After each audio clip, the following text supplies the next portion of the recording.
Welcome to Corrective Consciousness episode 58, the podcast about our lives and love of pop culture. I am your host, Vysethebold, and this is... Lotus Prince. And OldManStompy. And Pyro Jack Frost is on hiatus. Yeah, this is 3 weeks in a row for me, 2.5 if you count, actually, the fact that I was only on Recon 2 weeks ago, so you could say I'm the overstudy now. Well, you know, we fired him because of too many leaks to the public. Yeah, we don't want this podcast going live. I mean, that would just be a disaster for all of us. Yeah, no, you don't want that. You know, we're on this rotating strife in here in the Corrective Consciousness world, and you guys are gonna all have to deal with it as we continue to lead your lives in love of pop culture. Yeah. So, without further hyperbole, we have a really great show. Why don't you start us off here, OldManStompy? Okay, so unusually for me, this will actually be pretty short, because I was invited onto this podcast to discuss what actually was the primary thing I occupied myself with this week, which was the WWE SummerSlam event and all the festivities surrounding it. One of which I actually got to attend. It's only my second, the second wrestling event I've ever gone to in person in my life. The last one was last year in Chicago, so it's pretty exciting. Going to a big pay-per-view. It broke up the humdrum of playing Final Fantasy XIV pretty much every night after I get back from work, eating dinner, going to bed, waking up the next morning, going back to work. Kind of like brushing your teeth, huh? I basically have 2 jobs and a wife. That's my life. Well, I suppose she's glad she's not the third job. So no, that's good. That's good. She's not the third job and not the second wife.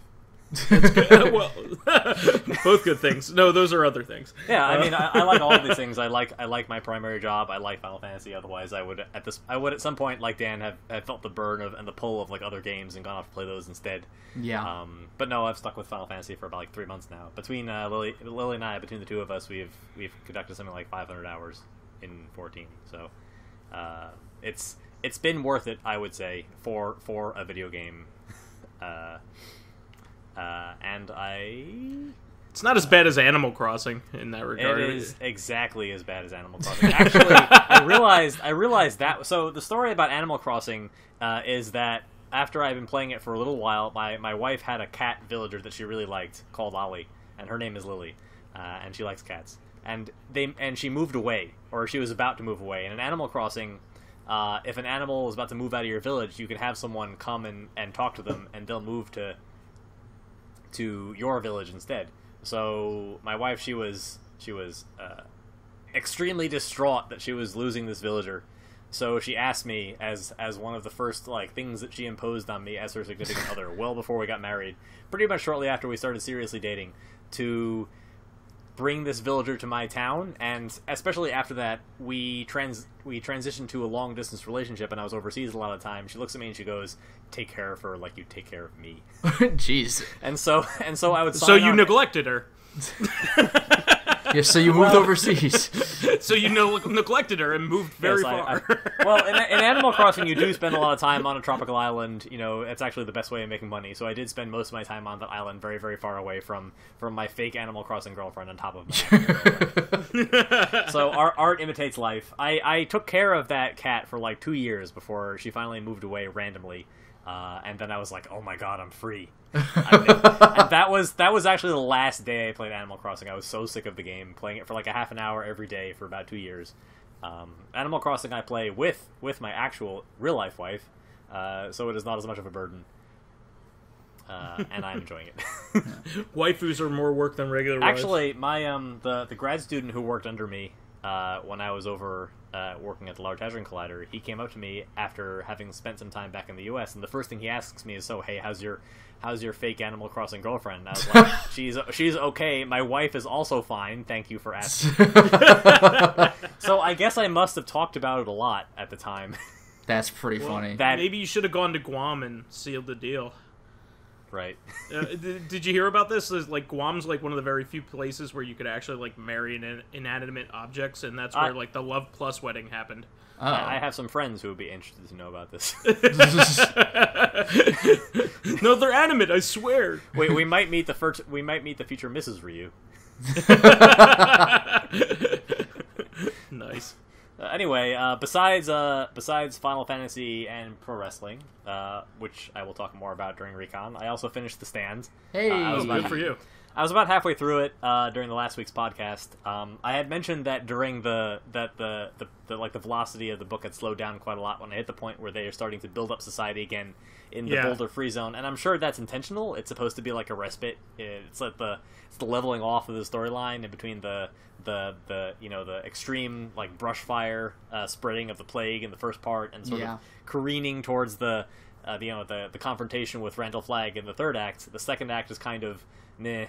And I heard that even Stephen King mentioned that he kind of felt like that the protagonists in the story had no like ego, no reason to go off and take care of Randall Flagg on their own, unless he did something close to the end of book 2 to precipitate it, which is where the whole bomb came from. Like, he basically wrote himself into a corner where if somebody didn't go start shooting somebody, or like somebody didn't turn code on them in the middle of the Boulder Free Zone, they would probably just sit there all year. And of course he already knew that Randall Flagg and his society would self-destruct, so the reader doesn't know that, but he in his head knows that logically that Las Vegas society is self-destructing on his own is not nearly as much of a threat as they perceive it to be, so he had to do something to force them out of hiding in Boulder.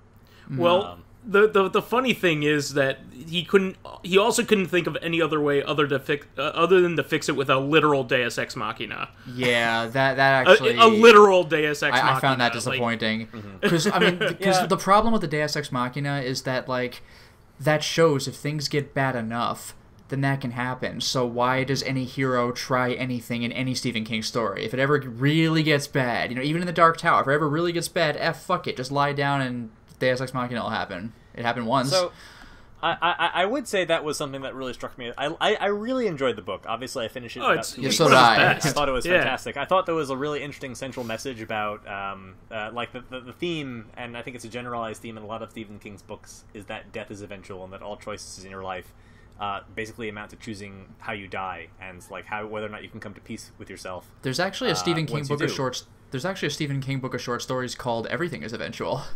Yeah, exactly, but it's also a theme in a lot of his works. And like in this story, these characters, they're all pawns in the game of good and evil, and a lot of the time they attempt to do something and find themselves either like dragged along by God or foiled by Randall Flagg. And in the end, a lot of the time, all they really choose is whether or not they die in a certain area. Like, some of the biggest ego the characters exert is like when Dana kills herself, or when Larry chooses to confront like his past and to become the leader when Stu gets injured, and to take the team into Las Vegas and not leave Stu behind, even though that really cuts deep at like a sort of a hole that he's trying to fill in the post-apocalyptic society. So in general, aside from the story being railroaded by deities, I thought the book was good. Those parts were what I thought was kind of frustrating. I love I simply love the decay of society. I just love, like, like all of the Stephen King product placement is always good. Hearing about the status of Coca-Cola and Coors Light in a I forgot about that. Like in a post-apocalyptic world. But that's kind of what makes it good, right? Like Harry Potter. One of the reasons why Harry Potter like caught the imagination of so many kids early on is literally that the Hogwarts Express scene where she's describing all the snacks. Who didn't love that? Like so like. I talked about this, about George R.R. Martin food. I think it was last episode. One of the best things he does is describe food. So, like, one of the best things that Stephen King does is his prose is great, and the way he describes the decline of society is really great. He has kind of a very witty prose for his narration, and that's his strength, right? His endings are always kind of except for Dark Tower, which you can take as but I actually think is very good in hindsight. Yeah, I was actually quite disappointed with it when I first read it, but in retrospect, I appreciate it more. You're supposed to be. Yeah, you're supposed to be. So like I think it's an underwhelming ending intentionally. in that case, but not with the Stand. Like, I think he just literally didn't have a way out of it. And well, I don't know. I would say that like the actual the Deus Ex Machina, like the climax with the bomb, like that seemed anticlimactic a little bit. But the rest of the story is with the human element. You know, the aspect where Stu and Tom are coming back over the mountains and describing their journey back through to see Fran again, and like her struggle just dealing with the fact that her son might have come down with a super flu a second time. That's very human, and it brings the story sort of full circle to what I thought was so compelling about the first book, which is this inevitable sense in the first 400 pages or so where you're going to get to know these characters, and there's nothing you can do about it, and you're going to have to sit with them while you watch every single person and everything they know die. Mm-hmm. Like, and you just want it to be over, so you keep reading, but that just digs you deeper into the story. Yeah, absolutely. And not only that, but you go from like almost mundane everyday problems. Like the movie, the book begins with problems that are not nearly as bad as what they're going to run into. They're just like stupid, first world problems, right? And then they have third world problems, not being able to have potable water, appendicitis will kill somebody. Yeah. Running out of power, like all these things that are,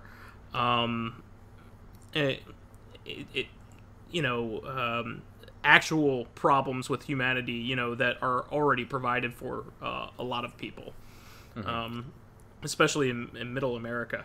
Yeah, I think it's kind of funny also that like he goes for a prototypical like 50s town as what the God town is supposed to be. He the place with a general store, like something from Stephen King's childhood is supposed to be the polar opposite of Sin City. So it sort of reminds me the depiction of Randall Flagg in the book. Now, I had actually watched the TV miniseries a long time ago, back when it first came out, so I kind of knew how the story was going to go anyway. That made it seem a little bit the more Molly inevitable. Ringwald and Rob Lowe one. Yeah, that made it seem a little bit more inevitable than it was supposed to seem, because I already knew how the plot ran out, and I already knew like it's supposed to be a big shock that anybody survives spying and coming back from the confrontation with Randall Flagg at all. But the fact that two characters do and they happen to meet each other, that was supposed to be a surprise. To me, it wasn't. So that took a little bit away from the book, and it's not anybody's fault in particular. It's just the way that I consume the media.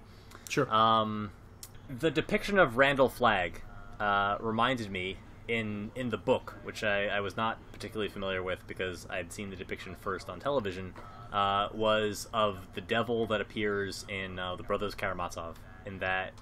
In about 3/4 of the way through the book, one of the brothers, who's a thinker, gets confronted with this version of Satan who just tries to talk him in circles constantly, and tries to and acts like he's engaging him on deeper thought, but is actually like extremely banal and can't do anything more than make wordplay and try to confuse him. And Randall Flagg kind of works on that same level. I wouldn't be surprised if he was inspired by that characterization of evil. He doesn't have any real deep understanding of what's going on. He can't penetrate anything. He can only obfuscate. He can only confuse people. He can only aggravate people. He can only make things worse. Well, I mean, in the true sense of it, I mean, even in the Bible, the serpent is kind of like that, right? Yeah. Like the serpent can only like tempt, right? Like they can't do actual evil other than to make what's already present worse, right? By exacerbating it. And actually, that was like basically the entire plot of the Storm of the Century, right? Like the whole, I mentioned this last week, but that whole thing he kept pushing throughout the entire movie. Give me what I want and I'll go away. Like, why don't you take what you want? Like, you're the powerful wizard, do whatever the hell you want. But like, no, he has to spend the entire movie getting the people to give him what he wants. Right. So the specific case I was looking for was that in Brothers Karamazov, the Satan in this venue is presented as like a monkey on the back of rationalists. The brother is a thinker, and he imagines himself this scenario where like he has a dream where the rulers of the world come to him, like the cardinals, and they tell him that we're all having this existentialist crisis where, here in the 18 and 1900s, we know or believe that God doesn't exist, the afterlife doesn't exist. So how can you reconcile that with living a Christian life if you don't really believe in the afterlife? And the conclusion that he came to was that the struggle for finding a reason to live was a burden that was placed upon him by God, because as a rationalist he could handle it. So there's a parallel to what's discussed in The Stand. Yeah, there's a parallel to that to what's discussed in The Stand, where Randall Flagg is explicitly presented in the view of I think it's Glenn, who's the sociologist. He mentions him as like the god of the rationalists, and he engages the techies, the people who want order in society, in the same way that it feels the Karamazov version of the Dostoevsky version of Satan engages his thinkers in his book. So that kind of makes me think of I know we're getting a little long in the tooth for this segment, but this kind of makes me think of the Bender meeting with God in Futurama. Oh yeah. Well, there's a philosophical argument to be had to say that if God does exist, there is a reason to have people who don't believe in God, because they will be spurned on to help themselves. So even with the existence of God, the thought of not having God in certain people will propel them to do great things. So it's a really interesting philosophical argument to have, somebody who denies the existence of God in service of God. Yeah, is kind of funny. Sure. That's kind of why I wanted to focus on The Stand today, on top of everything else. I thought it would lead to some interesting discussion. Mm-hmm. I know I said I wouldn't take very long, but no. I mean, this is very thought-provoking and great conversation, so I was happy about it, and I'm not mad about it. Well, yeah, I'm glad I could talk to you guys about it. I literally just finished the book about 12 hours ago. Oh, nice. On my way to work today. Great. You're the first people besides my wife I had a chance to discuss it with. That's been my week. Is that the longest? Right after the podcast. Perfect. Just real quick, is that the longest novel you ever read? Because it's the longest one I ever read. I haven't really done a count. I doubt I've read something longer that was a single volume. Okay. I don't think it's not as long as...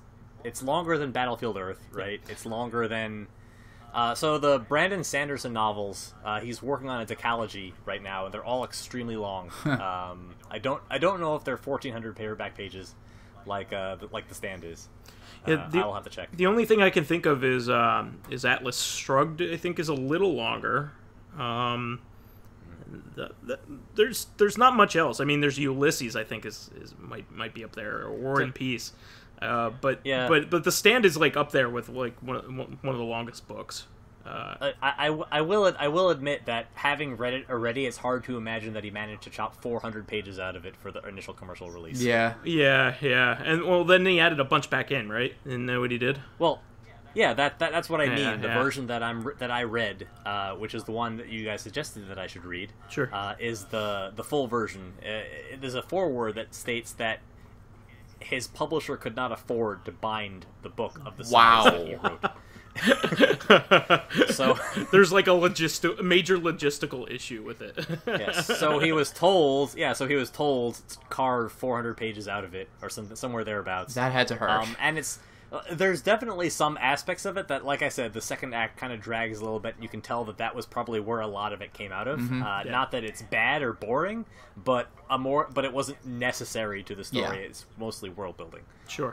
So I'm glad it's in here. It was certainly interesting. It probably made the book take about 2 or 3 days longer than it otherwise would have. One last thing, what's your next Stephen King book? Because I can't imagine that's going to be your last, because I imagine this would lead into The Dark Tower eventually, right? So I have purchased The Dark Tower on Kindle. I might read that next. I have also had it recommended to me to read not a Wizarding Glass, Eyes of the Dragon. Yeah, I love that book. That's another non-stand Randall Flagg book. Yeah, that might be my favorite. It's a quick one too. That might be my favorite Stephen King book, and it isn't even horror. It's like straight fantasy. Yeah. So the importance of this, and I know we've discussed the idea of reading things in order, especially since Lotus and I have a predilection for doing that, and I think even Pyro does. I do too.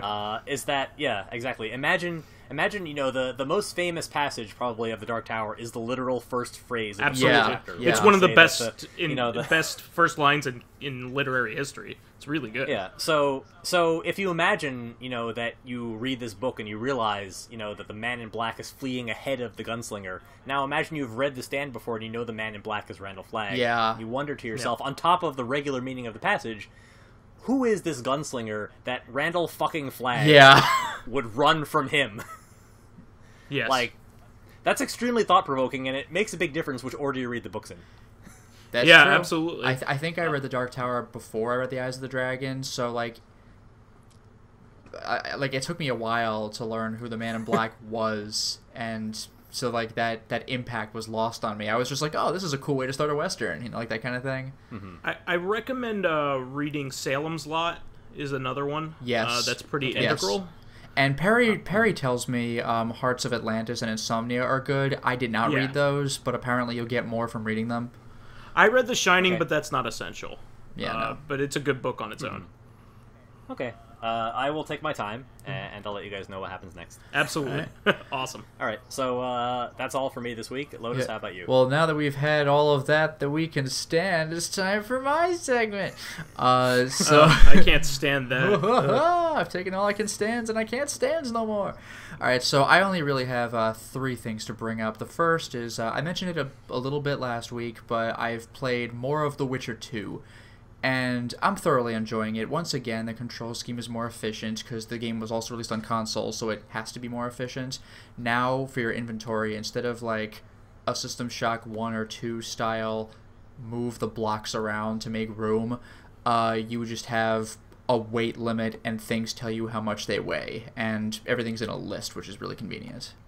How do you like the battle system? Because that's a point of contention amongst a lot of people. I know Pyro hated it. But a lot of people love it. In The Witcher? Well, I will say Witcher this. 2. The Witcher 2. I will say this. I am, it does lead to a little more mash clicking, because in The Witcher 1, you had to time your sword strikes to get a proper combo going, or else you'll flub a hit and start over. So, the really powerful hit is hit number 3, so time those clicks. With The Witcher 2, it's just click away. So it is a little more basic in that regard, but at the same time, this is a little bit difficult to answer because I'm playing the game on easy, because I'm getting a less authentic experience that way, but I really do not feel like getting the ingredients for and crafting a million potions and then drinking potions before every fight. I get that is a cool feeling, oh, I'm gonna fight a fire monster, I'd better drink the anti-fire monster, or that's not even how it works. I'm fighting a poison monster, I'd better drink the anti-poison potion, so if I get hit by it, it won't bother me so much. And everything is kind of like a bit of research. You need to know what kind of area you're going in. Oh, it's the swamp, there's going to be more spider things there, better get prepared for that. It's actually a really cool thing to do if you're into it, but I just want to get through the game, so I'm just playing almost entirely with swordplay. So I'm okay with clicking as a way of get me through this more quickly. So I don't mind, but I easily understand why lots of people would, especially if they played the first game, which 2 is something of a departure from in terms of that kind of combat. So I think the reason why Pyro didn't like it is he played it on normal and was bogged down by the same kind of things that you're talking about. You'll get the shit kicked out of you by relatively basic enemies if you're not adequately prepared. And I don't really feel I just want to just swing my sword and have the bad guys fall down. I know that that's not even really what The Witcher is about, but I'm in it for I want to see the story. It's about knowledge, how knowledge can take down evil, pretty much. Basically, but I want to see the story, but also not in a way that's a let's play. I want to just play the game myself. So let me just click my way through it. It's fine. And they got. Are you wooing anyone? Not as of yet. I'm still only in chapter 1, and I think it's gonna be like The Witcher 1, where there's only 5 chapters, but they're super long if you want to do all the things. Even the first Yakuza, I think it was 10 or 11 chapters, but they can take as long as you want them to take. So it's getting to the point where I think I'm getting toward the end of chapter 1, and I already know who unless they pull something like, but here's the real bad guy, like, I think I already know who the bad guy is. With The Witcher 1, the whole game was a mystery of, like, who is the mastermind. But with The Witcher 2, they establish, like, The Witcher 2 is called The Witcher 2 Assassin of Kings, and they establish who the Assassin of Kings is not even when you start the game, but when you boot the game. Like, it plays the CG scene, and the CG is of this guy killing a king, and you see who he is later in the game after he's killed another king, and I'm like, alright, so if that guy is not the final boss, then he's certainly the number one guy of the final boss. Like, this guy has to be the end game here, so that's at least I assume, so that's kind of where I'm going. Like, it's probably going to take forever before I learn anything substantial about him. I'm on chapter 1, but I get the feeling that the game's going to play out like Witcher 1 in terms of spectacle. Like, I entered a town, and again, this is like, behold the awesome graphics and processing power of this new game. So I'm in this town, and everything looks pretty cool and everything, but the game is really going out of its way to establish that it's this crappy backwater town. So I get the feeling if I ever enter a proper town or like a kingdom, it's going to blow me away. Like, I said the same thing about The Witcher 1, where, like, you start the game basically in a couple of houses in, like, this giant field where there's, like, wild monsters, but, like, the village is just a couple of ramshackle houses put together. Then you enter a real town, and I'm like, alright. But then you enter the upper section of that town, and I'm like, whoa! So, like, I get the feeling Witcher 2 is going to pull that on me. Yeah, New Vegas is like that. Like when you're playing Fallout New Vegas, like you're walking to towns, and it's the typical crappy like Fallout towns. You get something similar to Megaton, and then you go to a derelict hotel and casino at first, and then something like 10 hours into the game, you finally get to New Vegas, and it is the shining beacon of the desert that it promises. Like, it is noticeably, like, I think they even have increased polygon counts. Like, wow. Like, they must clever. have used, like, special bloom effects to make it appear even better than the rest of the game comparatively. Yeah. So, like, it's definitely like that, and there are different sections of town too, and it just goes up and up. Yeah, that's what The Witcher 1 did. Like, in the first chapter, in the first section of the game, I'm like, oh, well, I guess things were really simple in the past. And then I enter a proper town, I'm like, okay, clearly I underestimated it. And then, like, the upper class part of town, like, damn, alright. So, like, obviously they're limited by technology, but they've got some classy-looking places. So I'm in a town, it's actually called Flotsam. So it's not going to be like, it's not. I wonder if there's a Jetsam right next to it. Of course, immediately, that was my thought.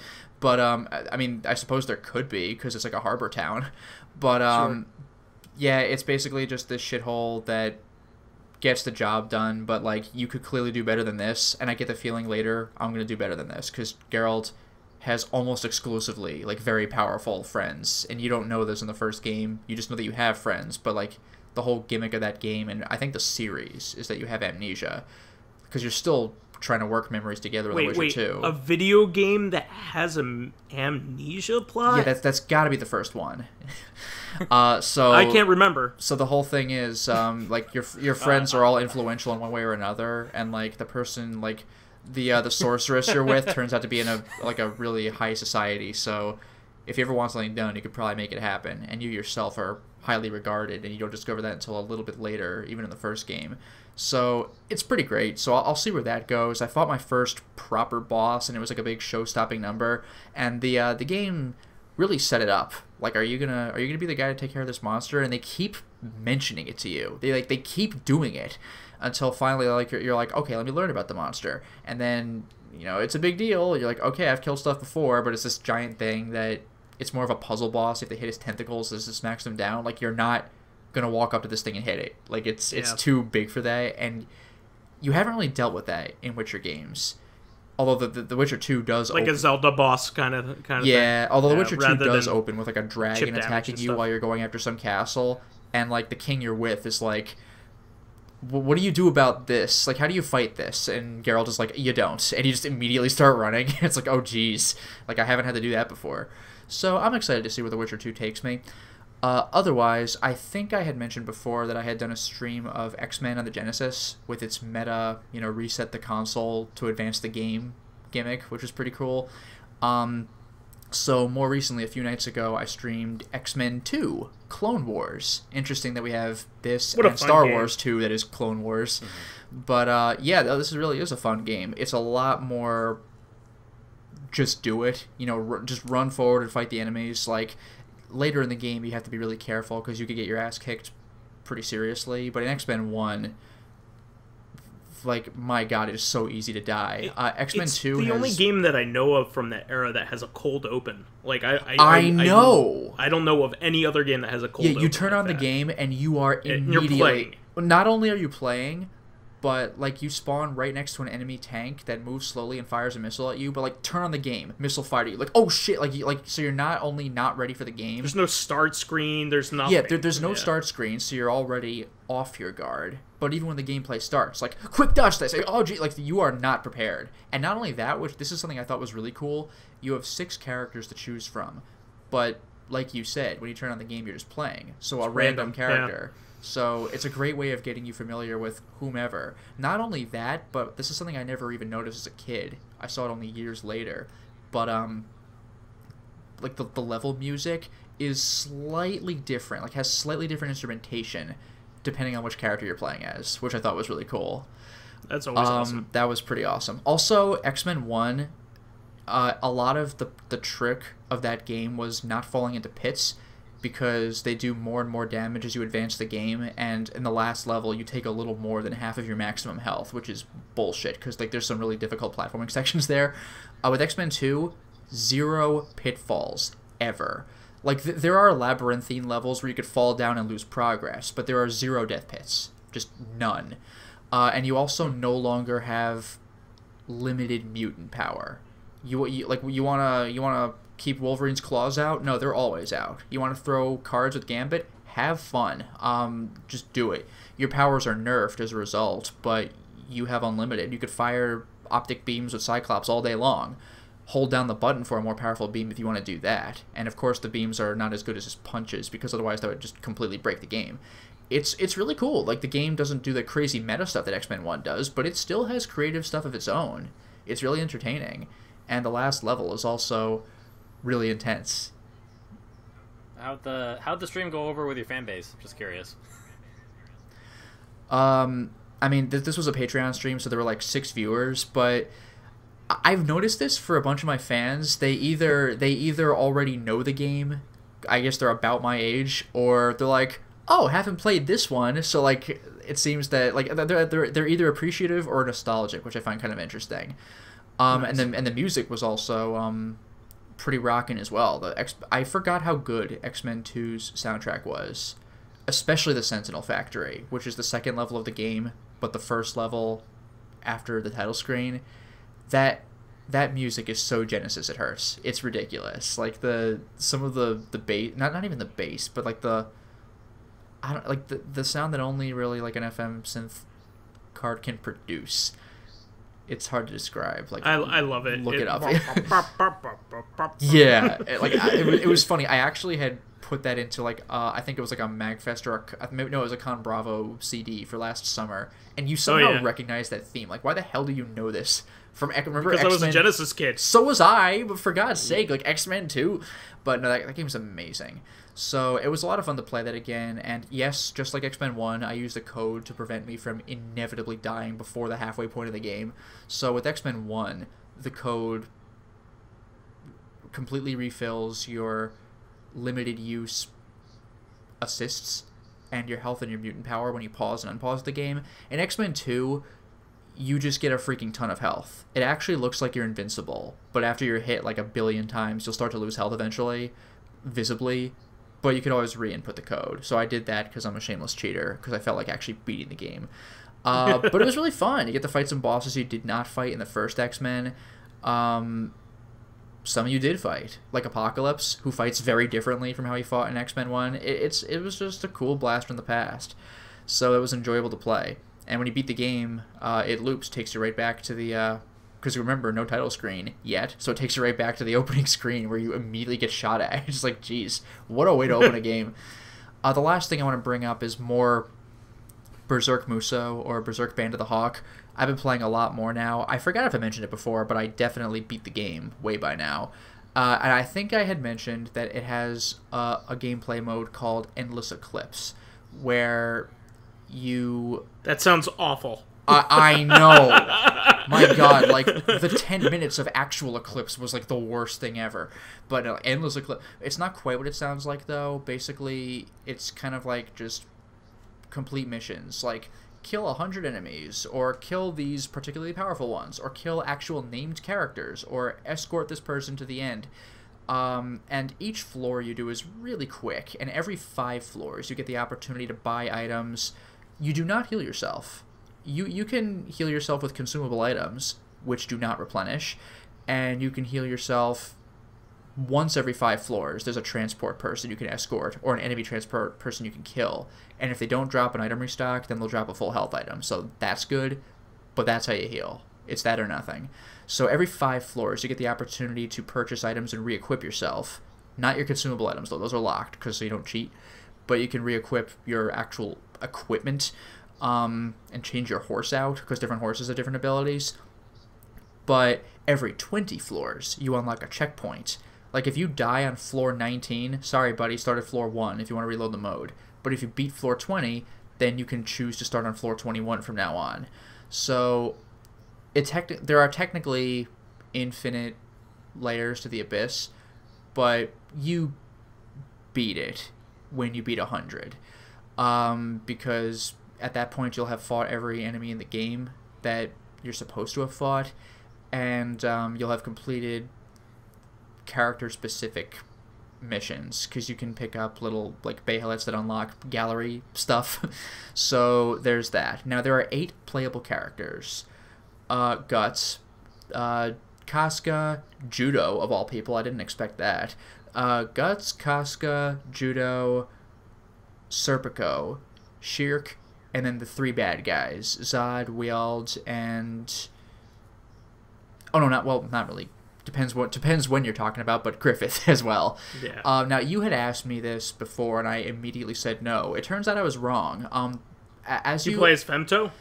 Yeah, kind of. Like, as you advance through the Endless Eclipse with a character, there are, I think, like 8, maybe, things that you can unlock for the characters. Now, like, 4 of them are play at floor 20, play at floor 40, but you could also unlock, like, a consumable item that any character can use, but, like, you unlock it by beating it with this character.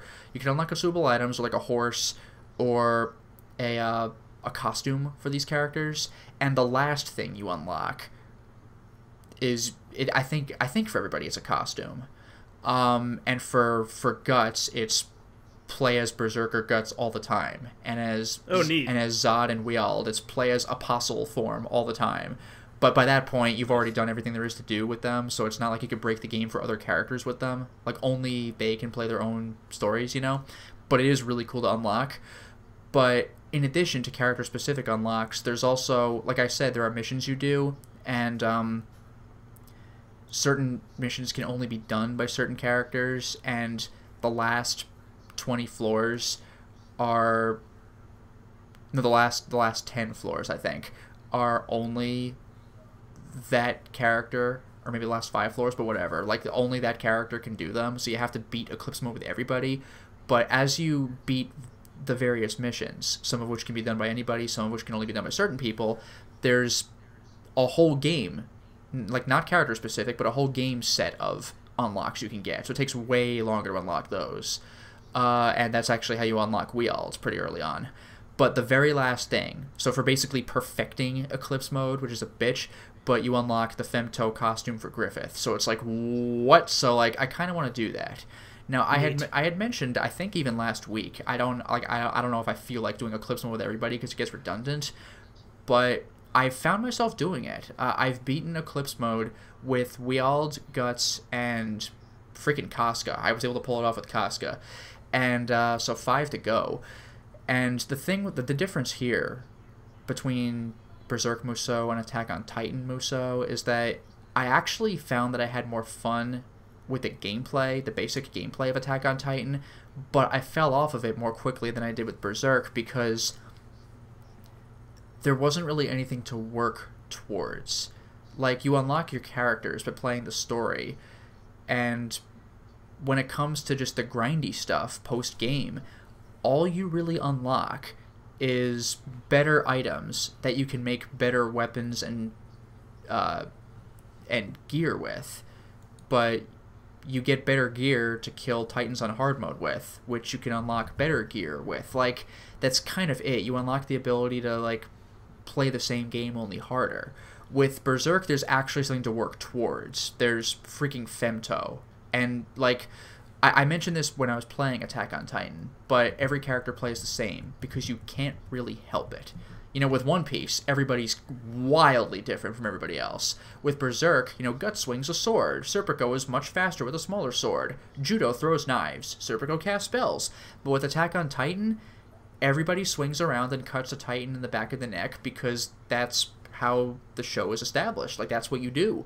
They might have better strength or better endurance, but the basic gameplay is the same because it really has to be. That's not a fault of the game. Like, you have no choice. That's the way the world works. And it's actually a rare exception with that. You know, normally different people have different fighting styles in most games and shows and movies, but you can't really help that with Attack on Titan. With Berserk, you can. So playing as Casca is different from playing as Judo. So, like, and Femto, the only time you ever see Femto is really early in the story during the Eclipse, the historical Eclipse, and during Endless Eclipse. He's the final boss, and he friggin' sucks. So playing as him would be quite cathartic at that point. Like, maybe even go for story mode on hard mode with Femto, because, like, just imagine. So I'm excited to see how that would work. My only problem with unlocking characters like that are insanely powerful is that you have nobody to use them against. Well, that's what I'm saying. I could do story mode on hard mode if I really wanted to, because there's an achievement for that if I feel like it. But yeah, usually it's more like an indication that you finished the game. So it's like you can't even have it's not like now for it's like this infinite guy, rocket launcher. You know, like why do I even need this? This was the problem they had with the re-release of Final Fantasy XII, and that like there's a like they kind of want to give you a cool item, you know, when you beat all these optional bosses like are traditional in the Final Fantasy games. You use them with but by the time you have it, this always happens in RPGs. Yeah. So they made they made a trial mode, which is kind of just like a gauntlet. That's usually like something you can do that doesn't require a lot of assets. Yeah, that you can use to string a whole lot of fights together and have people get a second opportunity to use really powerful stuff. Against these enemies they've fought in the past. Yeah, and speaking of infinite rocket launcher, that is practical in that an infinite rocket launcher is the last thing you unlock, so it's kind of like, well, I'm done. But you could, if for like Resident Evil, for example, if you want to see the other endings of the game, you could just blow through the game really quickly. Like it has some kind of use, but like, yeah, it is disappointing when like the icing, like the cherry on the cake, is the thing you've unlocked. And now I'm never going to play the game again because I've put 1,000 hours into it and I'm sick of it. Like, yeah, there's no more, like, now for a mode with this guy where you can actually use him. Like, it's more just like a victory lap than anything else. Yeah. So you don't get to appreciate Femto. In the original Xbox Ninja Gaiden, like, you can get one of the best weapon in the game, the Unlabored Flawlessness, like, you get from upgrading a wooden sword, which is the worst weapon in the game. Oh, yeah. And you have to upgrade it 5 times, and it's still terrible. Like, it's terrible all throughout until the last time you upgrade it. And so, but if you have enough patience, you can get it pretty early on in the game if you find a good place to farm. Yeah. So it does reward you for doing that early in the game. And what's basically supposed to be, you know, kind of like an extra thing, you know. It's not supposed to be a mainstream weapon. You're supposed to master, all the weapons given to you, for different uses, and not rely on something that powerful. But it's cool. It's cool that it pays off if you do. Yeah, I'm also reminded of Resident Evil 4, actually, because there's a bunch of different handguns you could get in the game, some of which have a better fire rate or more power. Or I remember the Punisher's gimmick was that it penetrates enemies. Like, it penetrates 3 enemies, and when you fully upgrade it, it penetrates 5 enemies. But if you hold on to your basic pistol, then the chance of, like, decapitating an enemy if you hit him in the head is something stupid. It's like, it was like 20%. It was a pretty good chance of, like, so its stats really aren't that great, but, like, insta-killing an enemy the odds of that go up considerably, and it's like, hey, Nice. so I like little things like that. Like the second shotgun you get in the game, it gets an ammo capacity of like 100, so you will basically never have to reload it. But the original shotgun gets crazy powerful, so it's kind of cool to see like the give and take in that regard. But in any case, that's effectively been my week as far as gaming is concerned. So how about you, Vyse? So, I didn't really actually have much video gaming going on. As I was telling Lotus in an IRL conversation here, my job has gotten progressively more stressful in recent days, to the point where they're asking me to do a lot of overtime. I did 20 hours overtime last week, so I haven't had a whole lot of free time. I just haven't. I haven't really even had much time to have a life, let alone like any relaxation. But a life out of work hasn't really been very attainable. So one of the many reasons why I think I should be moving on to something different. Mm-hmm. But not to bore people with that, but I did play a little bit. So in the past couple weeks, I've been telling people that I've been playing Turtles 2. The arcade game on NES with my roommate. He plays as Michelangelo, I play as Donatello. And we've been progressively getting better and better at the game and at its little intricacies. And it's not really meant to be a game that you could easily beat. It's a port of an arcade game. Yeah, it's definitely an arcade game in every sense. So we're getting better and better at exploiting the various bosses' AIs to the point where we're losing less lives. Nice. While fighting them. So I did say that Bebop was like the hardest boss, and he kind of still is very difficult, but we found a way to exploit him. Okay. Which is good. So we've been playing that, but God, is Shredder the worst. Yeah. I don't know if you guys remember what he does in this game. No, I've seen runs. Yeah. He has a ray that automatically kills you. Oh, that's a thing. He has that. It's a devolving ray. He has that in Turtles in Time and Hyperstone Heist. Yeah, he and in the original game too, I think, right? A ray that devolves you back into your little turtle form. I don't know. Even in Turtles 1, wow.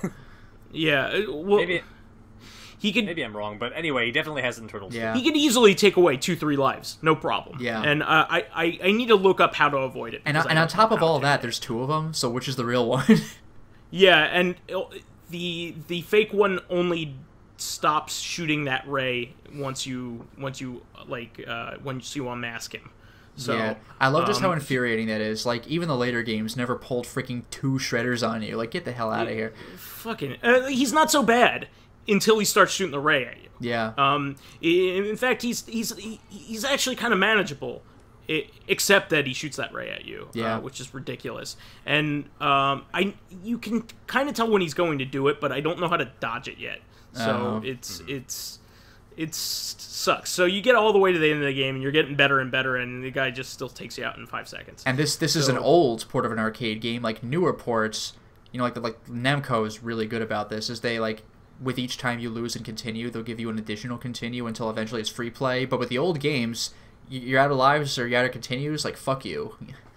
Well, this game is intended for you to have a limited continue base, and yeah. I always kind of, I mean, with actual arcade games, I think that having a way to limit your continues should be something that the game should allow you to do. Well, no, I agree that it should be allowed, because your gameplay will dramatically change if it's unlimited, where you're just like, oh, I'll just mash the attack button and be bored. So you'll play more carefully and be more engaged with limited continues, but having unlimited would be nice, so you don't just get mad because after years you can't beat this game you own. Yeah. So it's been getting a lot of fun because it's something that we try like once a week, So it's pretty cool. We even got a chance to play a little bit of Chip and Dale Rescue Rangers, which is one of my favorite co-op games from that era. That and Contra. Those 3 games are probably my favorite co-op games. Because a lot of NES games are take turn 2-player games. Yeah, like Mario, it's the Mario same game, games, but yeah. the different players playing. It's kind of like, what's the point? We might as well take turns on single player. Exactly, and then make progress. Yeah. Right. So, but the game that I really played was Enter the Gungeon. I've been getting super addicted to this game. I love the persistence that the game has. The longer you play it, the more guns that are possible in unlocks. Like when you go through the treasure boxes, there are more and more possible guns that can come out because you're unlocking them as time goes on. And you're also unlocking more and more NPCs which do different things. So I'm having a ton of fun. There is one particular boss that I am really bad at. I don't know how to beat it easily. Is it the tank? No, it is the Cthulhu boss that is kind of like those priests that are in the prison of Dark Souls or Demon Souls. In Demon Souls, those guys that ring the bell. The mind flayers. Yeah, so in fact, I love I those think guys. It's called a Mind Layer. It's based off of them. Oh, a Mind Layer. That's pretty good. That's pretty good. Yeah, I was waiting for the pun name. Yeah. Yeah, a lot of the bosses are either references. They're pop culture references usually, but mostly video game references. So you have a Beholders, a Beholster. Yeah. I mean, we mentioned this. Like the Medusa was the Gorgon, which is dumb as hell, and I love it. Yeah. Of course, you have the Gatling Gull, which is a parody of Vulcan Raven. Yeah. So like it's great, but yeah, that boss like murders me every time. The timing of his waves are very hard to do the dodge roll against. You have to do it you have to do a dodge roll in a very specific way in order to avoid it, and I haven't figured out the timing. So he kills me pretty easily. So I'm having a hard time with that particular boss, but all the other bosses I'm pretty good at. Well, thus far, right? I haven't gotten past him. But I'm having a really good time with it. I'm really enjoying it. I haven't really tried it as any other character other than the Marine. I kind of just wanted to see the Marine's ending because I wanted to see the references to Doom that it makes. Because the whole purpose of the game is that you're supposed to get down to the bottom so you can find this gun that can kill your past. Yeah. So I want to see what's in the Doom guy's past here. So rip and tear. Yeah. I'm sure it'll be extremely positive. Yeah. I can't wait. It's a blast to play. My girlfriend even thinks that all the little bullet enemies are very cute. So she likes kind of watching that. And bullets. It's a very good spectator game too. Like my roommate likes watching me play it. Yeah.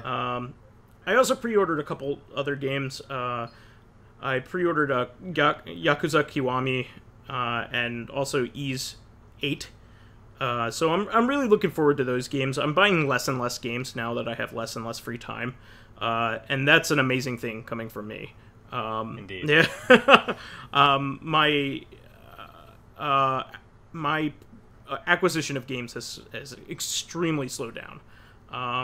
I've been wanting only one thing that's out recently. It's the Namco Museum for the Switch, but like a lot of the big releases, I haven't even thought about getting.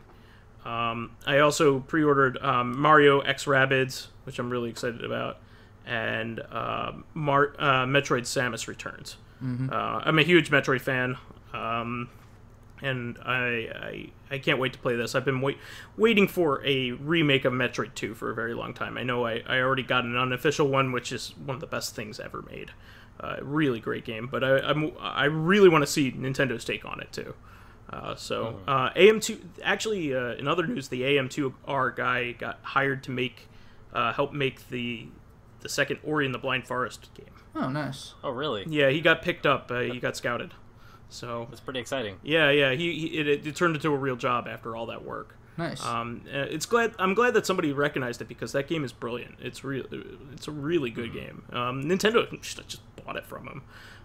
Yeah, right. Kind of like Sega bought Sonic Mania basically from Christian Whitehead. I mean, Christian Whitehead got scouted after he was making, fan making an HD remake of Sonic CD. Yeah. And, and he was kind of working on his own Sonic game for a long time, and Sega let him make it.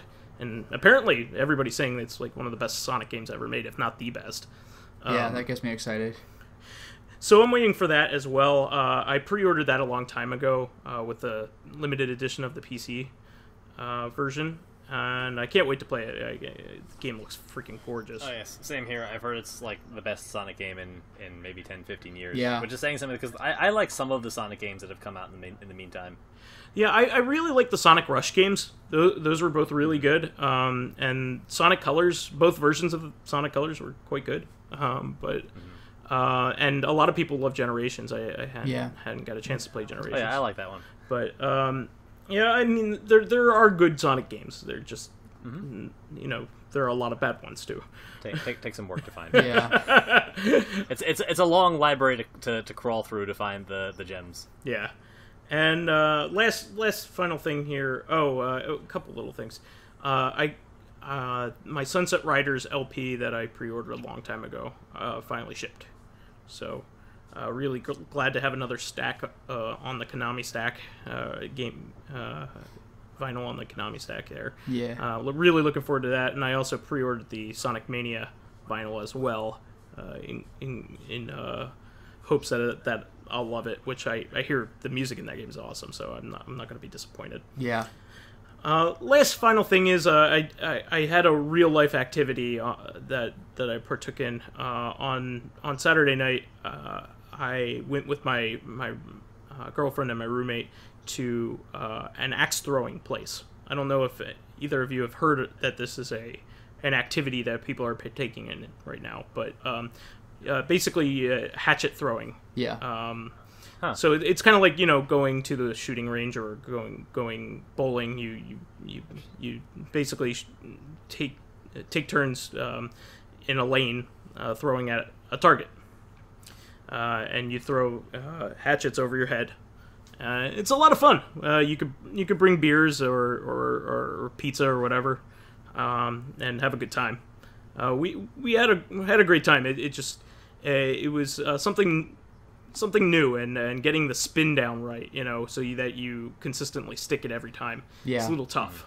But it was fun. It was interesting. Definitely would go again. A lot of fun. And that's pretty much it for this week. So you would bring your friends, but you would also bring your enemies to bury the hatchet. It's funny enough, it was called Bury the Hatchet. Nice. It would be. And the instructor was getting through the tutorial, and I said, wait, before we move on, can I ask you a question? Yeah. And then everybody just looked at me like, okay, what's the question? And and then one person laughed, and then my girlfriend was like, I can't take you anywhere. I was like, you should have expected it. I know. Yeah, I feel like the instructor would be like, you are like the 1,000. That's what I thought. Yeah. No, he literally had no idea I was joking, and he laughed at it. People who like generic wordplay maybe doesn't have a high intersection with people who throw axes at things. Yeah, maybe. I don't know.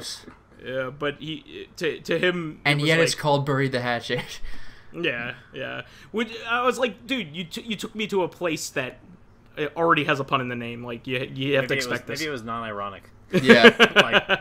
They just had no idea. People usually literally use this place to settle manly disagreements, death rivalries. Yeah. Gotcha. Well, we should move on to a question here. Yeah, we have one.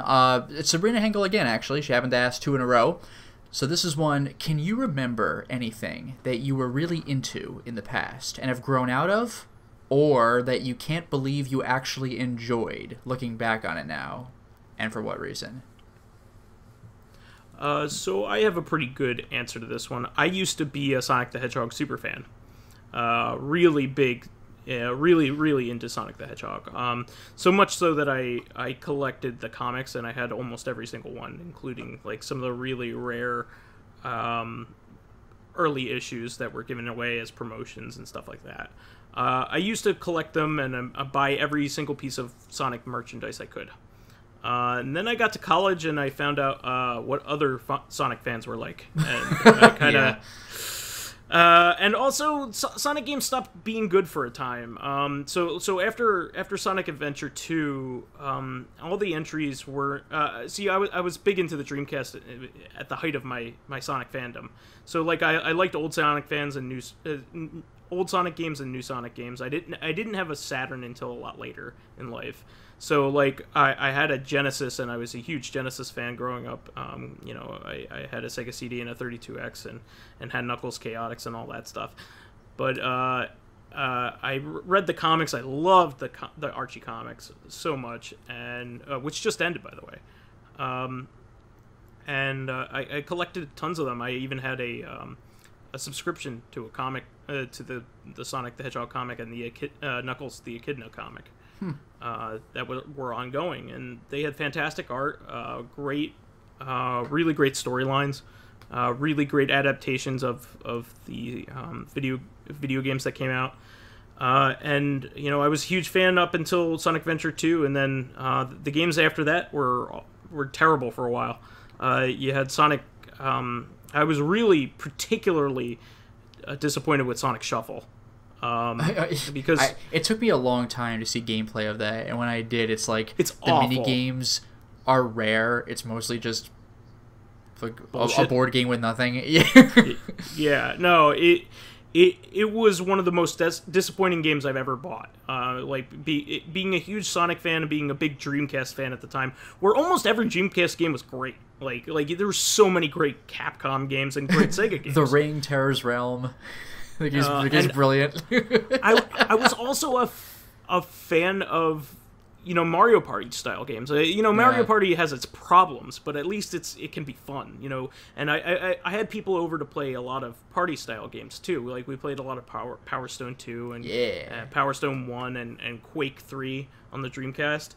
And then this game comes along and shits the bed.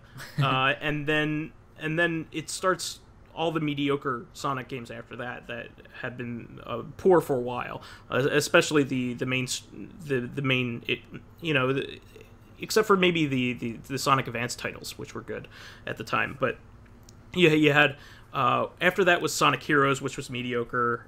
You had Sonic Unleashed, and Sonic 06 is the worst. 06 is barely a game. It's like it's almost broken. So yeah, I lost my love affair with Sonic, and I didn't love him as much as I used to. You certainly didn't love him as much as that human princess did. But I still have a soft place for Sonic, but I also don't collect the comics anymore. I got rid of them, and I don't regret it either because I kind of grew out of them. But it's just one of those things, like, I like coming back to the Sonic well every once in a while, but only for the good stuff. Not to collect or buy the merchandise or anything. Mm-hmm. So, one follow-up question. What color is Andrew the Hedgehog? Well, he's black like Shadow, but he has bazookas because that's cool. And he has chaos control powers, and he's faster than everybody, and everybody likes him. He isn't afraid of anything. And he can teleport. Normally, I would actually just Google Andrew the Hedgehog, because that is a thing that you can do. You can Google your name, blank. I looked up Justin the Hedgehog, and that was. I think I saw a green one time of Andrew. Oh, the Hedgehog. there's a green one of Vyse the Hedgehog. No, there's a green one of Justin the Hedgehog, and yeah, sure, yeah. Mm-hmm. I know there is a Keith the Hedgehog. We did do this exercise a couple of years ago. Yeah, oh man, it's a certain kind of entertaining. Yeah. So Andrew the Hedgehog, there seems to be a prominent one with a leather coat and Cool. black fur. Actually, it looks pretty cool, and it has a Tommy gun in some cases. So it is Shadow the Hedgehog. I'll take it. But in any case, for me, I guess two things. Two, because one of them is really oddly specific. But the movie Half Baked. Like at this, it's not like I don't like it now, but like when I watched it when I was in college, I think I saw why I liked it. Like, I recognized, oh, this is It's a why I like the revelation. movie. But I was like, it does not resonate with me the same way it did when I was in, like, high school. The other thing would probably be Pokemon, like, the show. I can't speak really for the games. But, like, I watched the first 2 seasons of the show, and then I fell off of it when Johto started. But, like, our friend Luminaire, one of the times I was over at his place, he wanted to, because he still, I think, follows the show, and he wanted to show me, like, one of the newer episodes, because it's like, it's been like 15 years, take a look at a new episode. Like, okay. So he was showing me, like, particularly interesting, like, fights and stuff like that, but, like, I know that the show was an advertisement for the game. Literally the first thing you see in the entire series is the Game Boy opening scene. Yeah. So the entire show is supposed to make you think about the game. I get it. But I just really can't get past. It's like, you two, fight to the death, go. And they're still basically taking turns. You know, it's like, attack him with a punch. Oh, get out of the way. Okay, good. Now that you've gotten out of the way, punch back. I'm like, every announcer is announcing their damn move. Like, everybody knows what's coming. How about you just do it like Pokken Tournament, just duke it out? Like, I know that defeats the purpose of Pokemon, but it just, I really couldn't get past that. Like, even the best fights in the show are, like, slow-paced because they have to be. Like, they look cool, but it's like, oh, that attack failed. Good. Now I'm going to tell my Pokemon what to do, and we'll see how he reacts to that. It's like, oh, for God's sake. And it also doesn't help that, like, even since the beginning, Ash is just, like, a dink who doesn't know anything. I know he's supposed to be the everyman to help you get familiar with it, but, like, he knows nothing, and it just bugs me. Like, well, we used to make the joke that, like, all the Pokemon centers have a P on the top because Ash doesn't know how to read. Instead of a sign. That's pretty good. I mean, like even the isn't that why, like, medieval, like, stores had, like, just a picture of whatever? Yeah. I'm sure that was the case, but, you know, this is Pokemon. It didn't take place. It takes place in the future. But, like, yeah, but it's in an RPG context, so, like RPGs were like that because that's because it also graphics illustrated are limited. Where you what kind of story. That's because graphics are limited, and it's just like, here's the store with the sword on it. Go. Like, I don't need to read these tiny ass signs on the Game Boy. There's no way I can make that out. But no, not only that though. Like, again, Ash knows nothing. He's looking up like Pidgey. And it's like, dude, and like within a video game context. My mom knows what a Pidgey is. No, but no, it's not even that. It's like, oh, because you need to know what his attacks are and everything. But, like, keep in mind, like, it's for our benefit because we're supposed to be buying the Game Boy games. But it's like, remember, Pokemon in the Pokemon universe are just animals, so it's basically like an actual pigeon or a regular bird here. Number one, and number two, when are you allowed to go out Pokemon hunting? When you're like 10 or 12 or something? Is it like that? Something like that. I think it's 10 that you 10? take a vacation. Well, the point is, Ash has been living a goddamn decade surrounded by common-ass Pokemon, and then the moment he sets off, he, like, looks them up. Like, did you not know what this was the whole time and were afraid to ask? Like, for God's sake. I mean, he's probably been eating Pidgeys. Like, yeah, you gotta eat, life. unless he's a vegetarian, yeah, you are eating Pokemon. There's no getting around that. Like, you know what a Pidgey is. I think they're all vegetarians, basically.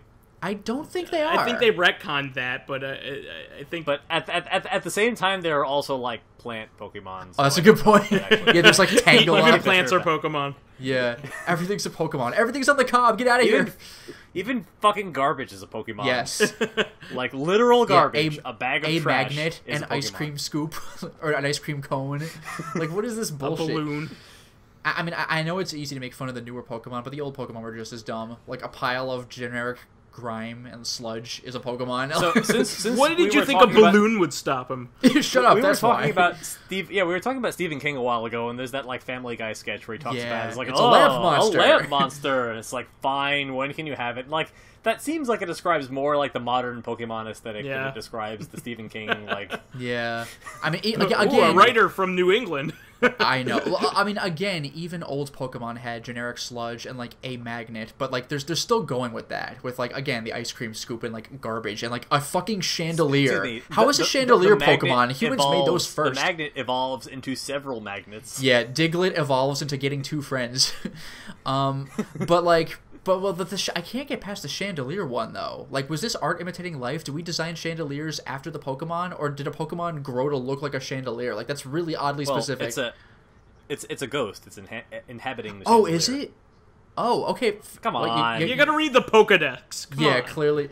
Study the lore, Lotus. It's a poltergeist. Speaking of the Come on. Pokedex, I remember seeing a really funny webcomic where someone established that the Pokedex was written by a 5-year-old, and everyone just believed them. Because if you look at the really old Pokedex entries, it's like Charizard's heat breath is so high it can melt boulders, or like there was one that was like some Pokemon can heat up hotter than the sun, and it's like, really? Like, how did you measure that? And then the scientist is like, oh, okay, I guess, and they just put in the Pokedex. It's Professor basically Oak written is by the just author. very excited all the time. It's like the author of X-Cop. It's basically that. Yeah, well, yeah, it was so funny because it's some little kid, like, he's super fast. He has an IQ of like Alakazam has an IQ of 5,000, and the scientist is like, really? Oh, okay, and he just writes it down in the Pokedex. It just really cracked me up. Like the old If he's so Pokemon. smart, how come he can only say his own name? Yeah, how come he can bend spoons and nothing else? He's a savant. By the way, I really do love the evolution of Kadabra and Alakazam, and like the one past Alakazam where they just get progressively more spoons. I love that. It's hilarious to me. Like the next one has like 5 spoons. It's like, what? I love that. Like, if I'm not mistaken, Yuri Geller, the guy who's famous for pretending to be able to bend spoons, actually sued them over using his likeness. And like, they literally did. I think one of them is even called like Yuri Geller in Japanese. That's like, fantastic. and he still could not successfully sue Well, Pokemon. it's like Hitmonchan and royalties. Hitmonlee. They're like Jackie It's like, Chan and Bruce but Lee. it's like actually him. He's just such a fraud that his likeness is not worth anything. That's amazing.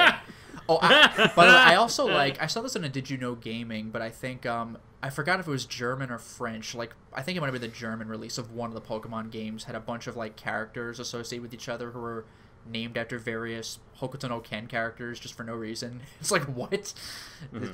That just amuses me. It's like, and here's Toki. Like, okay, I guess. Like, here's Thouser. So, OldManStompy, what is your pick? So I'm just generically gonna go with collectibles. Okay. When I was a kid, I used to collect like Power Ranger figures.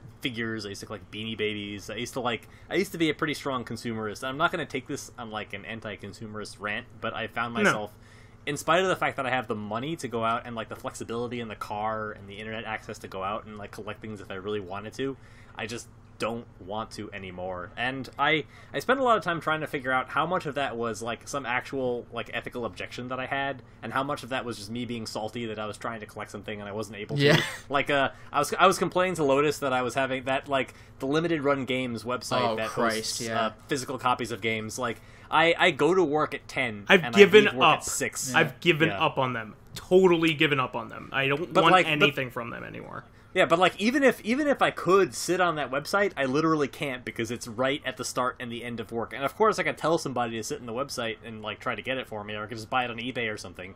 But I realized that what was troubling me was actually the same thing that kind of rubbed me the wrong way about MagFest this year. Yeah. And I think it's an inflection point that happens when things that we really like become very popular, and that's when they saturate to the point where they no longer become inclusive, where you're trying to bring people together. They become exclusive because they can't support more people. Yeah. And like limited run games hit that point where they never really intended to get that big, or they're perfectly happy just buying up some bulk stock of like Kickstarter pre-orders that never got filled and just shipping them off to whoever wants to spend twice the retail price of the game, and has the time and the effort to sit there for the 30 seconds the thing is online. Yeah. Likewise, people still like MagFest enough that they'll pay $80 for tickets, and like it's frustrating to think that you have to do that just because you got to the link like 2 hours later than somebody else who wanted to. Well, no, that's tickets. what But in the pissed me same vein, off. like even like Nintendo products, like it drives me crazy that when I buy an amiibo, like I'm denying this from a kid who probably wants it and will never get it unless his parents can get up at 9 o'clock in the morning to sit and line up in front of a store. That's stupid. Like, I'm not the target audience for this toy. I want it, but I could live without it, and I'm denying someone the ability to have it because they market it in such a small like print run. Like, Nintendo is notorious for this already. Everything they do, the SNES Classic, like that I was would love ridiculous. to have it. But when it comes out, I would love to have it. But I can probably engineer an NES. I'm smart enough to do that, and certainly the resources are available to do it, to play it in HDTV, just like you guys have done with all your classic games. I don't need it. Yeah. And I'm denying someone the ability to have it. It drives me crazy. Like, It just is something I wanted to divest myself of, like, now that I've gotten older. I completely agree. I'm actually getting to the point where like I don't want to be a part of anything where I need to line up for it like, digitally anymore. Because I was kind of like on the threshold of that, but at least I had 10 minutes before. Now it's not. You don't have even 10 minutes. Yeah, I mean, there are certain products which will last for hours, but like Night Trap was a hot commodity. There were people who sat there at their computers, because I saw all these Facebook and Twitter posts about it. There were people who were ready. They were on the button, and they were mashing the refresh button, and they still didn't get it. And it's like, god damn, like literally, like finally the site loaded, and it's like it's gone. Like, this started with PAX East and how ridiculous PAX East got to get in last year when we tried to do it. And before that, it was San Diego Comic-Con. They finally hit their saturation point where they can't take any more people, and it became a lottery instead of a waiting room when you went for tickets a few years ago. And that meant that well, you could go, but your friends can't. It was odd because they had an array of they had some slots available for people who had gone before, and they have some slots reserved for some people who had never gone or were not registered in the system as people who had previously attended, and they didn't really communicate that these were mutually exclusive blocks. So we spent a day, or I should say, it's not obvious that should be the case. So we spent a day trying to get tickets to Comic-Con like 4 or 5 years ago. And we failed because we'd gone the year before, which is fine. I don't mind that people going in our place. But then we sat and got ready and spent the whole, bookmarked our whole day, that second wave when they were available, to sit in the computer and try to get it. And then we found out we couldn't even sign on. And that was unfortunate. Yeah, I mean, we're going to run into this issue when, at least we got MagFest tickets, but we haven't booked our hotel yet, right? Well, that's what bothers me a lot. That bothers me too, because, like, being at the Gaylord is the part that makes the experience great. I don't want to have to commute to the Gaylord. Well, no, I mean, like, that's ridiculous. I'll settle for one of the that's the thing. Yeah, I don't want to have to make a trip to the con that I'm already at. But like the thing that bothers me is like the way MagFest made it this year is that, like, they will only provide you with, like, early links to hotel booking if you have purchased a badge. Now, I understand that. Like, you can only book book a hotel if you are already confirmed to go. So, like, you're not going to get somebody just booking 100 hotel rooms to see if they're going to go. So that makes a lot of sense. But what really bothers me is that, like, you still... I mean, we'll see how it plays out. I don't know. But you still might miss out on a hotel opportunity, and now you've already spent however much on badges. Like, I mean, because our group, we usually bring a group of like 15 or 20 people. So with the group rate of like $40, that's still several $100s. So I mean, there should be enough hotels where it's not going to be like insurmountable. We'll get something, but the thought of potentially being locked out after spending hundreds of dollars is just like that does not fly. So I mean, it might not actually be an issue. I don't know how this is going to work, but it leaves me nervous. Yeah, well, it's like any big planning for a convention. You'll feel better when like all your ducks are in a row and the plan is set. Yeah. But the thing is, though, I've already committed, so I'd better be able to keep committing, like, because there are no refunds for badges. So like, it's like I paid $40 for a badge. And like, and if you're going by yourself, you paid $80 for a badge, like you said, OldManStompy. So like, I hope you can get a room. Now again, another security measure is to book a room. You must put down a $200 deposit for like the first night. So that again, which I'm okay with. Yeah, that ought to dissuade people from again just spam booking. Like, you'd better commit. So again, I do appreciate that there are safeguards in place. I'm nervous. It might be for nothing. This might be for nothing, but I'm still nervous because it's the first time we're doing this. Yeah, I mean, I've hit the. I think you really hit the nail on the head too, OldManStompy. I'm okay with it when it's coming to like finite space at a physical location. Like the con organizers don't really have any choice over that. I mean, you can book a bigger venue, but there are only so many bigger venues than the Gaylord. I mean, like the Gaylord's gigantic as it is, and it's already filled to capacity. It's about as big as you can be without actually being a convention center. Yeah. Where else could it go? So the Gaylord is gigantic, and so but you have like limited run games, which they're really hosing their audience. Like this may be a limited run, but like if this many people want it, like well, no, I will say in their defense for the upcoming games they're doing, like Ys Origin, I will say this in their defense because they got a lot of complaints. In their defense, I think the collector's edition of Ys Origin is 3,000 copies. They're giving pre-order links, so people are still going to spam the pre-order links. But for the regular edition, I think they said they would manufacture as many as they got orders for, so you could get something. Screw that. Like, if you're doing a limited run thing, I obviously want the limited edition. Like, this is supposed to be a digital good. So any sort of physical thing, I'm going to want the most deluxe one, because I'm already a big enough fan of it where I want a physical version of it. So, like, they should only be making on one hand, deluxe edition. On one hand, that's true, but on the other hand, if it's like Skyrim and it comes with like a giant ass like statue that I don't care about, that's different. That's a mainstream game. No, I know, but what I'm saying is there are some deluxe editions I might not want to go for. The only thing is though, it does bug me a bit when the whole gimmick is only that you get a disc in a box, because the amount of content you get in a physical edition varies. Like, for example, Lone Survivor, the Silent Hill 2 like 2D game basically. Lone Survivor got a case and a disc. Like, there's no manual, and it's like, man, like I'm honestly more interested in the manual than the actual freaking disc.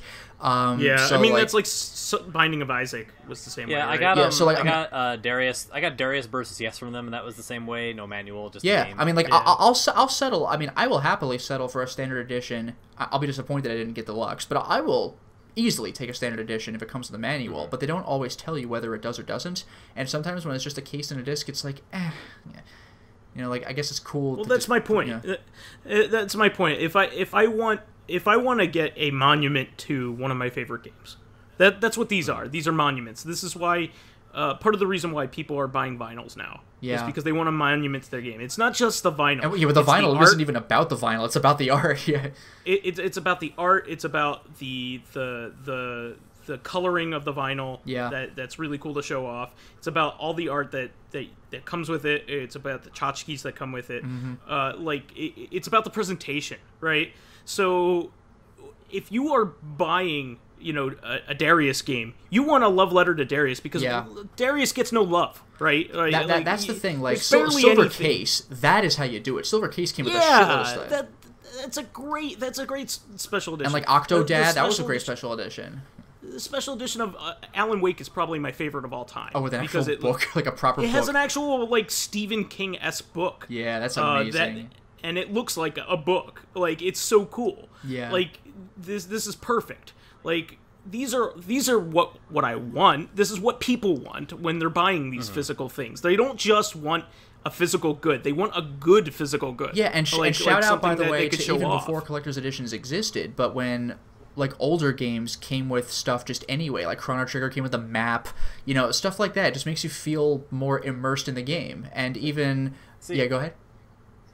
So this is what I think where some of my frustration with the sort of modern purchasing of physical things started, and it goes back to Nintendo again. I think it was actually the Wii. So around us, near where we live in the Princeton area, it is not difficult to pick up even like high demand items. Like, I was able to walk into my GameStop and pre-order a Wii. That wasn't the problem unto itself. And like, when amiibos get released, I can still get them. I can just walk into the store usually the first day and I can get them. But when it doesn't happen, the fact that it does is exceedingly frustrating, because it's intentional that these products are divided up in such a way that...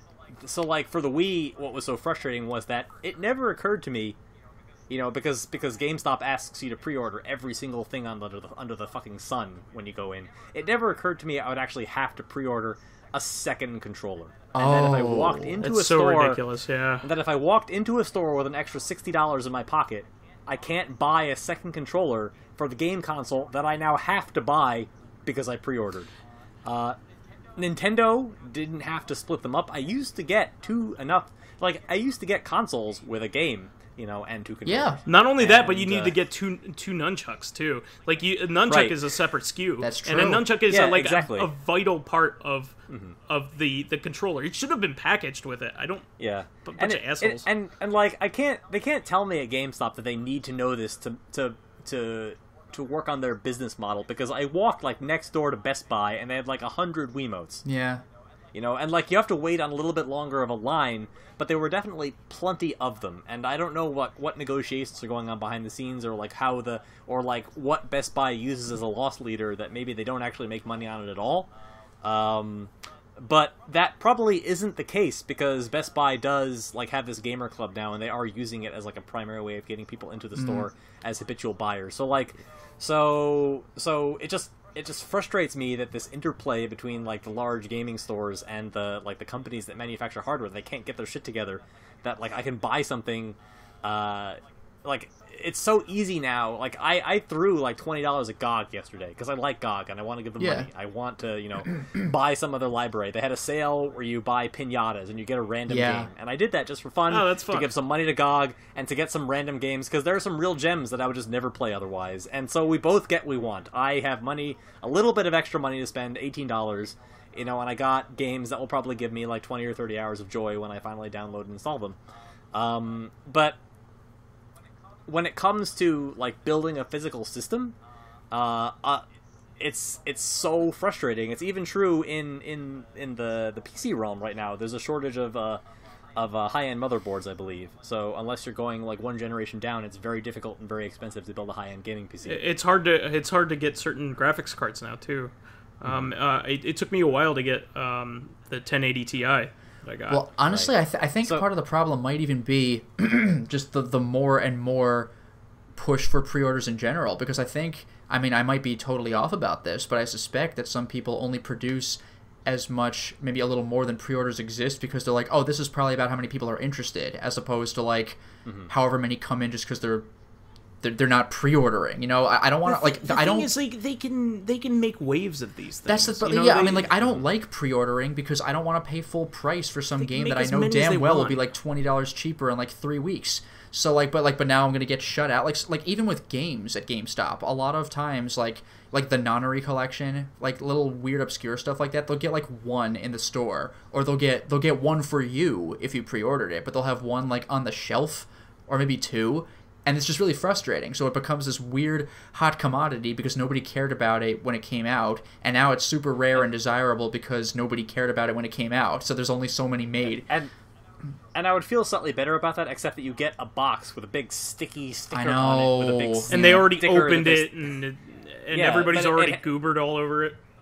But like even I don't even mind like buying pre-order games, but if it didn't just like come with this mass of like stickers and the sticky tape they use to reseal it over it, so that it leaves sticky stuff all over my like shelf without using Goo Gone, like that is so unnecessary. So anyway, that's something. That so the thing we grew out of. That's a good one. That's a good one. It really and is. I am still in the process of growing out of it, and I'm growing angrier and expanding out of this fucking model. Old man angry. Yeah, well, I don't think you're unjustified. I think that's very much a justification. That's justified. Everything that you're saying there. And I'm the same way. I mean, I've kind of fallen out of getting these things because I don't want to go through the stress of trying to get one and then like the disappointment on not being able to get it. I just like fuck it. And especially if it's part of a series, because every once in a while, going back to Limited Run, they'll tweet like.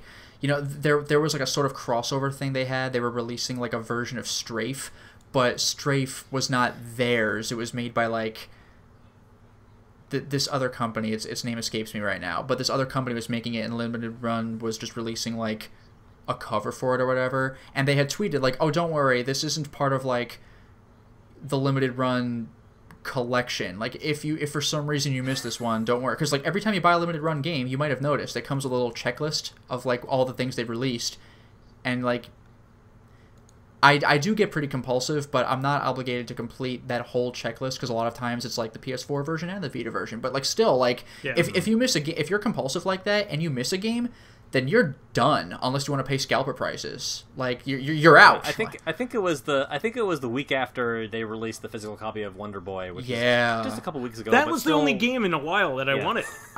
Yeah, exactly. I missed both of the releases and the third one, the random one where they had like a few canceled orders that they re-released to the site. I mean, I will say this: it's not the limited run release, but I believe PlayAsia has a physical copy of Wonder Boy. Okay, the new one, the Dragon Strap. Yes, like you can get something. You're not going to get that giant box. I know. I want that giant box. That's what I want. Well, good. I don't really want to give limited run my money anyway. Yeah, no. Now I'm done with them. Like I don't even care. Like Lotus has been sending me links to games that I'm like I love Ys games. I'm like I have the PC version of Ys from Japan when it originally came out. I'm Jesus. good. I didn't even know that was a thing. I was an early Falcom collector, so I collected. I have almost all their games from like 2010 on until they stopped making PC games, essentially. So I'm okay with what I have. Let's just put it that way. They're limited editions from back in the day. Even though they weren't in English, are fan-freaking-tastic. Like Oath and Felgana's and the Xanadu Next is probably the best one. It has and that's on GOG now. Well, yeah, but it had two old it had PC versions of two old Xanadu games that never got ported again afterwards or got ported to English or anything. So anyway, we've exhausted this topic. Yeah. But we could have a whole reactive on it, but I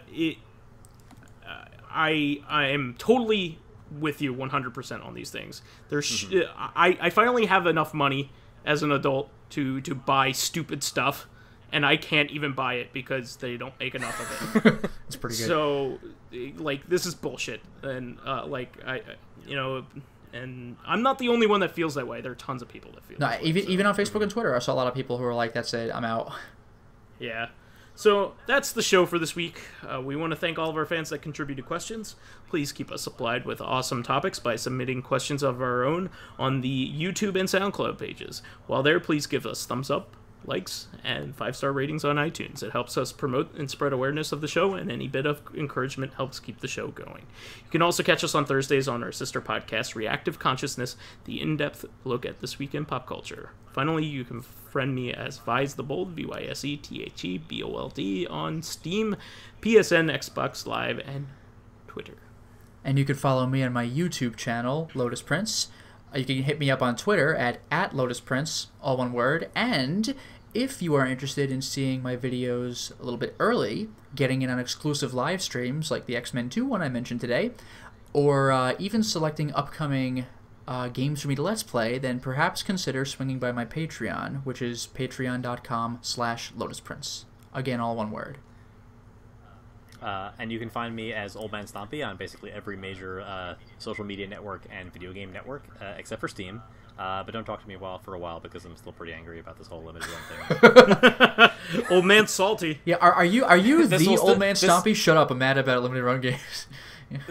This will still be true on Tuesday when people actually get to listen to this in public. Yeah. So. In public. I'll listen to it on YouTube and I'll be like, I knew I was. Yeah, just when you calm down. Son of a bitch! I'll just be like stomping around at work. Get me back into my angry dome. All right. Well, we'll see everybody on Thursday. Catch ya. Until next time, everyone. Cheers.